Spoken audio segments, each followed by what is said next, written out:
Welcome to Man Does Tech, where I solve the problems you didn't even know you had. You start by preparing the computer so the installer can run without interruption. Sign in with an administrator account and close unnecessary apps. This prevents permission errors. Once done, check you have roughly 200 megabytes free and a steady internet connection so the download won't corrupt. Disable or set your antivirus to allow downloads briefly. Make sure you'll re-enable it after. Now initiate the download process from your system's standard software channel or trusted app store to get the official installer file.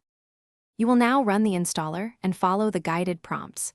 Grant administrator privileges when the system asks so files install correctly. Choose the default installation unless you specifically need a custom folder or to skip shortcuts. Defaults reduce complexity and ensure background update services install. Make the browser your default only if you intend to use it immediately. Enable automatic updates to keep security current.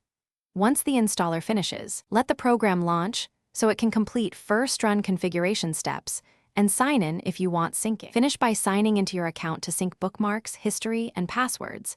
This saves time and restores your environment. Make sure extensions are up to date and review privacy settings and site permissions so tracking and autofill work as you expect.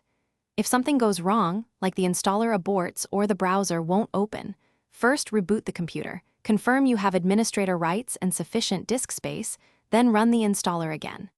If errors persist, temporarily disable security software and retry, then re-enable protections afterward.